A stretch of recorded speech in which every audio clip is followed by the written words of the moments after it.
ধর্ম মতদর্শী যারা শুনছেন সবার প্রতি আন্তরিক কৃতজ্ঞতা। ট্যাগলাইন দেখে অনেকেই অনেক হতাশ হয়েছেন, অনেকে আজকের ট্যাগলাইনটা দেখে কিছুটা হলেও বিরক্ত হয়েছেন, আবার অনেকেই খুব খুশি হয়েছেন। এই যে মিশ্র প্রতিক্রিয়া, এই প্রতিক্রিয়ার কারণ হচ্ছে দু তিনটা ক্যারেক্টার যারা এই ট্যাগলাইনে এক্সিস্ট করছে।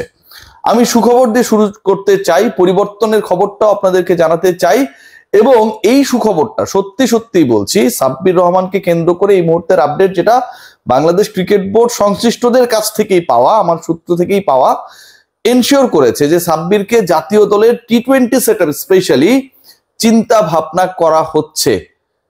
সাব্বির রহমানকে জাতীয় দলের টি-20 সেটআপে ইনক্লুশনের ব্যাপারে চিন্তা ভাবনা করা হচ্ছে, এবং এই যে চিন্তা ভাবনার সবচেয়ে বড় অন্তরায় হিসেবে বাংলাদেশি বংশোদ্ভূত একজন ছিলেন, যিনি সবচেয়ে বড় স্পিড ব্রেকারটা দিয়ে রেখেছিলেন, বেয়াদব কথা শুনে না, সাব্বির নিজেরই শেরের উপর সোয়াশের ভাবে। সাব্বিরের মধ্যে তো একটা অ্যাটিটিউড রয়েছে, একটা ভাব রয়েছে, দেখবেন নাসির, সাব্বির, এদের মধ্যে একটা ব্যাপার স্যাপার রয়েছে।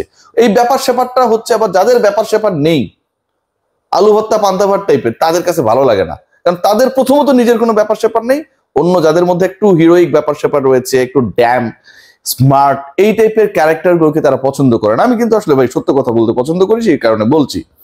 সো ওই যে যারা আলু ভাত পান্তা ভাত এই টাইপের পাবলিক বা ক্যারেক্টার, তারা সাব্বির রহমানকে নিয়ে একটা বিষিয়ে তোলা এনভায়রনমেন্ট, জাতীয় দলের থিঙ্ক ট্যাঙ্ক যারা রয়েছে, অনেককেই অনেক ক্ষেত্রে অনেক দেশ বিভিন্ন সময় কামব্যাক করেছে দলের স্বার্থে, দেশের স্বার্থে।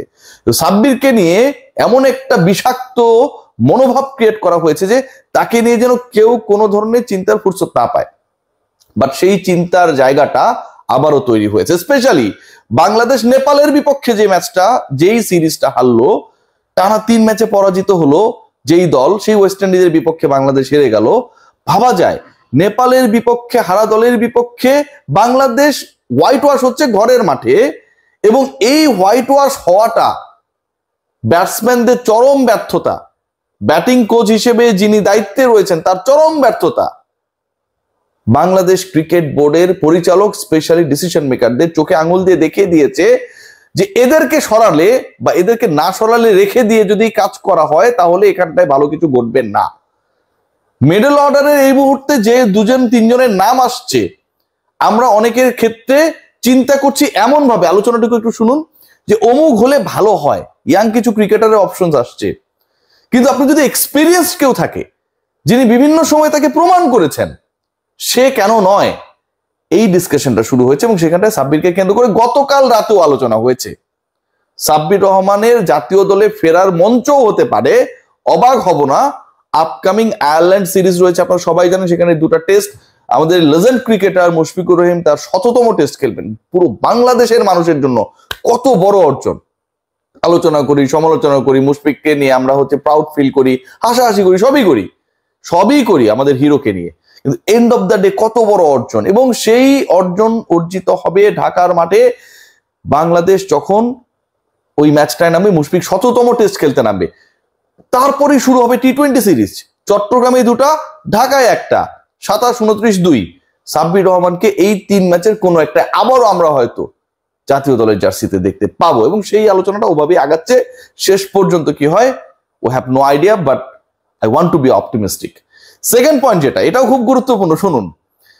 টেস্ট ক্যাপ্টেন্সি নিয়ে অনেক আলোচনা চলছিল, এখন ওই যে সিন্ডিকেট বা কোরাম মাজিদে যারা জড়িত, এদের তো আসলে কোনো কাজ কাম নাই, মানে এদের ব্রেইন আমার কাছে মনে হয় যে যতটুকু ক্রিকেটারদের উন্নয়নে, দক্ষতা বিনির্মাণে কাজে লাগানো দরকার, তার থেকে কোরাম যারা করে, ব্রেন খাটায় যারা, কারে গুঁতো দিয়ে ফেলে দেওয়া যায়, কারে টান দিয়ে নিয়ে আসা যায়, এগুলো নিয়ে এরা ব্যস্ত থাকে। সো ওখানটায়ও ওই কোরামের একজনকে ক্যাপ্টেন বানানোর পরিকল্পনা করা হয়েছিল, সিরিয়াসলি সেই ইনপুটটা দেওয়া হয়েছিল। একটা ক্রীড়া শিক্ষা প্রতিষ্ঠান কেন্দ্রিক একটা কোরাম এখানটায় হয়েছে, সিরিয়াসলি। এবং সেই কোরামে, মানে ওই ক্রীড়া শিক্ষা প্রতিষ্ঠানে সবাই খারাপ তা কিন্তু না, কিন্তু একটা গ্রুপ তৈরি করা হয়েছে যে আমরাই, ঠিক আছে, 51 পরিবার। তো তারা একটা ওই কোরামবাজি করে টেস্ট ক্যাপ্টেন্সি নিয়েও মোটামুটি একটা প্রভাব বিস্তারের চেষ্টা করেছিল তাদের কাছে লোককে ওখানটায় ঢোকানোর জন্য। শেষ পর্যন্ত আলোচনায় ছিলেন 2জন character, Mehedi Hasan Miraz and Najmul Hossain Shanto. And Bangladesh cricket board তারা মোটামুটি ডিসাইড করে ফেলেছে, এখন এটা অফিসিয়ালি অ্যানাউন্সড হয় নাই, পরশু বাংলাদেশ ক্রিকেট বোর্ডের বোর্ড সভা শেষে হবে। Najmul Hossain Shanto is going to be the test captain, এখন going to be the test captain বললেও ভুল হয়, কারণ নাজমুল হোসেন শান্ত টেস্ট ক্যাপ্টেন হিসেবে লাস্ট যখন ক্যাপ্টেন্সি করেছিলেন তারপরে কিন্তু আসলে বাংলাদেশ ওভাবে টেস্ট খেলে নাই। মানে তিনি টেস্ট ক্যাপ্টেন হিসেবে ছিলেন, দায়িত্ব ছাড়া ঘোষণা দিলেও নাজমুল শান্তই ক্যারি আউট করবেন, তার রোলটা তিনি ক্যারি আউট করার ব্যাপারে সম্মত হয়েছেন। সো নাজমুল শান্তই আলটিমেটলি টেস্ট ক্যাপ্টেন হিসেবে থেকে যাচ্ছেন। এই জায়গাটায় সবচেয়ে ইন্টারেস্টিং আমার কাছে মনে হয়েছে যে আমরা যদি খেয়াল করি যে নাজমুল শান্তর জন্য এটা একটা বিশাল অপরচুনিটি। আমি শান্তকে ফুললি সাপোর্ট করি, অ্যাজ দ্য টেস্ট ক্যাপ্টেন আমি শান্তকে ফুললি সাপোর্ট করি, টেস্ট প্লেয়ার হিসেবে ফুললি সাপোর্ট করি। এবং এটা খুব গুরুত্বপূর্ণ যে তিনিও যেন ওই কোরামের মধ্যে না পড়েন।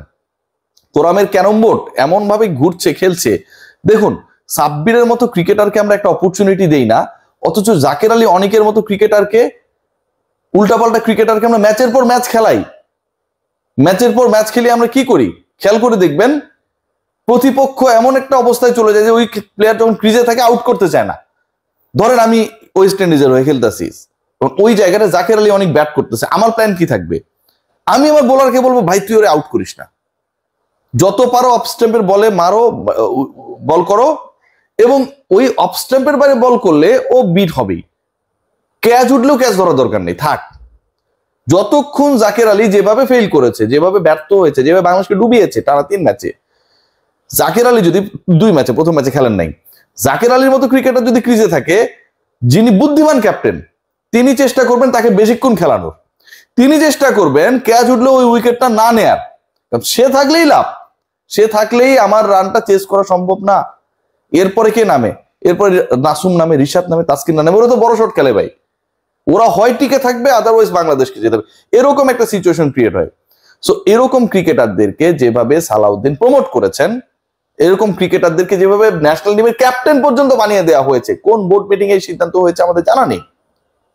ক্রিকেট অপারেশনস যদি এই সিদ্ধান্ত নেয়, বাংলাদেশ ক্রিকেট বোর্ডের পরিচালকদের অফিসিয়ালি এটা জানার অধিকার রয়েছে। নিয়মিত ক্যাপ্টেনের অবর্তমানে জাকের আলী অনেক ক্যাপ্টেন, এটা তো ভাই অষ্টম আশ্চর্য। কিভাবে তিনি হয়ে গেলেন, কোন পারফরমেন্সে হলেন, কোথায় ক্যাপ্টেন্সি করেছিলেন, কোনো কিছুর কোনো খবর নাই। আপনি তাকে খেলাচ্ছেন শুধু না, গত ম্যাচেও তাকে জোর করে খেলিয়ে দেওয়া হলো, প্রোটেক্ট করার জন্য 8 নম্বরে নামানো হলো, নাসুমের পরে ব্যাটিং এ নামানো হলো, প্রথম বলে আউট হয়ে যাচ্ছিলেন, দ্বিতীয় বলে কোনো মতো একটা রান নেই, তৃতীয় বলে আবার আউট হয়ে গেলেন, লেগ সাইডে মারতে গেলেন ফুল টাচ, এত তার কনফিডেন্স, সেটাও টাচ করতে পারলেন না, এলবিডব্লিউ এর রিভিউটা নষ্ট করলেন। এই যে ঘটনাগুলো ঘটেছে সাব্বির রহমানদের ক্ষেত্রে, আফিফ হোসেনদের ক্ষেত্রে, আকবর আলীদের ক্ষেত্রে, সৌম্য সরকারদের ক্ষেত্রে, এই কাজগুলো কেউ করে না, তাদের নাম জাকের আলী না। এটাই আমার কাছে মনে হয় সবচেয়ে বড় সমস্যা। আকবর আলী এদিক থেকে আমার কাছে মনে হয় কিছুটা হলো এগিয়ে রয়েছেন, কারণ সৌম্য সরকার বলেন, আফিফ হোসেন বলেন, কিংবা সাব্বির রহমান বলেন, এদের নামে শেষে কিন্তু আলী নাই।